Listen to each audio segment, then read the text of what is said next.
నమస్తే K24 news. Chittoor జిల్లా పూతలపట్టు నియోజకవర్గంలోని యాదమరి మండలం దాసరిపల్లి పంచాయతీలో రైతులకు హైటెక్ వ్యవసాయంపై అవగాహన కార్యక్రమం నిర్వహించారు. ఈ కార్యక్రమానికి ముఖ్య అతిథిగా పూతలపట్టు ఎమ్మెల్యే కలికిరి మురళీమోహన్ హాజరయ్యారు.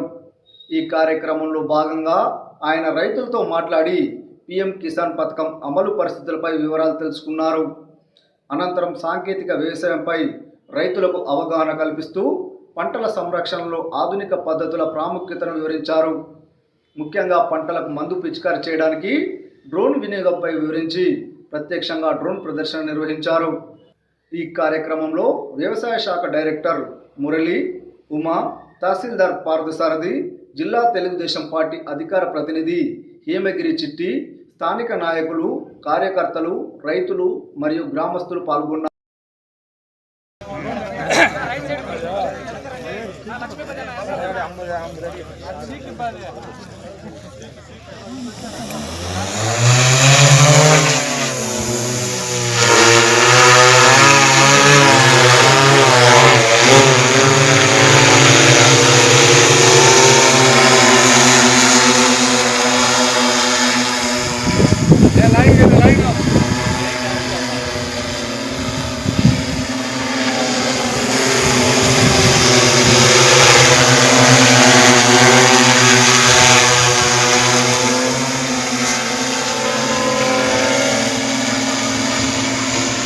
అగ్రిటెక్ పేరుతో రైతు చేతిలో సాంకేతికత ఉండాలనేది ఈ కార్యక్రమం ఉద్దేశం.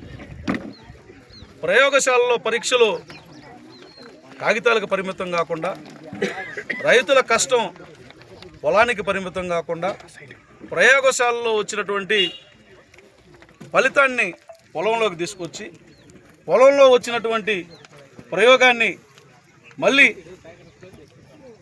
ల్యాబ్లోకి తీసుకెళ్ళి అనుసంధానం చేస్తే మనం ఫలితాన్ని పొందొచ్చు అనేది నారా చంద్రబాబు నాయుడు గారి యొక్క ఆలోచన. నేను ఈరోజు AI సహాయత యాప్ని ఒకటి రైతులకు అందజేయడం జరిగింది. అదేంటంటే రైతు చేతిలో సాంకేతికత ఉండాలి, సాంకేతిక విధానాలతో పంట సాగు పద్ధతులు అవలంబిస్తే పెట్టుబడి తగ్గుతుంది, ఖర్చు తగ్గుతుంది, వచ్చినటువంటి పంటలో ఆదాయం మిగులుతుందన్నది ఈ ప్రభుత్వం యొక్క లక్ష్యం. అందుకనే AI టెక్నాలజీతో ఒక యాప్ని ఇవ్వడం జరిగింది. రైతులందరూ కూడా దాన్ని డౌన్లోడ్ చేసుకోండి. నేను ఈరోజు యాదమరి మండలం దాసరాపల్లి గ్రామానికి వచ్చాను. అధికారులందరితో కలిసి ఇక్కడ కొంత వరి పొలం ఉంది, కొంత మిరప ఉంది, కొంత రాగి వేశారు ఒక రైతు, ఏసై అనే రైతు. ఆయన పొలంలో చూసిన తర్వాత ఎందుకు పొలంలో మొత్తం కూడా ఈ వరి కన్నా కూడా కలుపు ఎక్కువ వచ్చిందంటే సరైనటువంటి పద్ధతులు అవలంబించలేదని మన అధికారులు చెప్పడం జరిగింది. అందుకని నేను ఏమడిగానంటే, యాదమరి మండలంలో ఇప్పుడున్నటువంటి పరిస్థితుల్లో వరి అనేది అనుకూలమైనటువంటి పంటేనా లేకపోతే కాదా ఈ సమయానికని AI టెక్నాలజీతో ఈ యాప్ని అడగడం జరిగింది. ఆంధ్రప్రదేశ్లో వరి సాగుకు సాధారణంగా ఖరీఫ్ సీజన్ జూన్ మరియు సెప్టెంబర్ మధ్య వేసుకోవడం ఉత్తమం. జనవరి మధ్య కోతలు వస్తే మంచిది. ఇది అనుకూలమైనటువంటి సమయం. మీరు 155251 నంబర్కు ఫోన్ చేసి మీ మండలానికి సంబంధించినటువంటి అధికారులు ఉన్నారు, అట్లాగే వ్యవసాయ సహాయ ఏజెంట్లు ఉన్నారు, వాళ్ళతో మాట్లాడండి.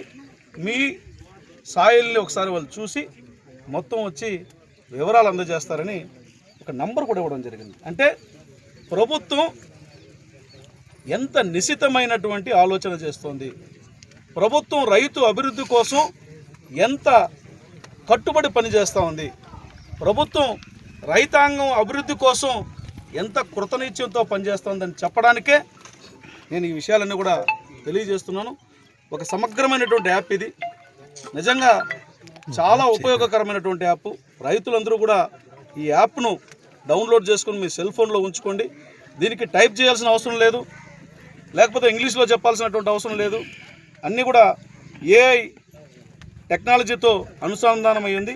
అక్కడ ఉన్నటువంటి బటన్ నొక్కి మీకు వచ్చిన భాషలో, మీకు తెలిసిన భాషలో, మీకు వచ్చిన మాటలో మీ పంటల గురించి, మీ నేల గురించి, మీ దిగుబడి గురించి, మార్కెటింగ్ సౌకర్యాల గురించి, మీ పంట పండింది, మీ పొలంలో పలానా పంట వచ్చింది, దాన్ని ఏ విధంగా అమ్ముకోవాలన్నటువంటి విషయం గురించి ఏ విషయం గురించి అడిగినా మీకు చక్కని సమాధానం వస్తుంది.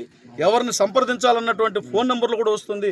కాబట్టి దయచేసి రైతులందరూ ఈ యాప్ను ఉపయోగించుకోవాలని మీ అందరికీ చేతులు జోడించి విజ్ఞప్తి చేస్తున్నాను. ప్రభుత్వం చేసే ఏ ప్రయత్నం వృధా కాకూడదు, అందులో ఇలాంటి ప్రయత్నం వృధా కాకూడదు. ఎందుకంటే టెక్నాలజీ యుగం వచ్చింది, ప్రతి దాంట్లో యంత్రం వచ్చింది, యంత్రంతో పాటుగా అనేక టెక్నాలజీలు అందుబాటులోకి వచ్చాయి. ఇండస్ట్రియల్ అవసరాలు పెరిగే వ్యవసాయంతో, వ్యవసాయ ఆధారిత పరిశ్రమలు పెరుగుతున్నాయి.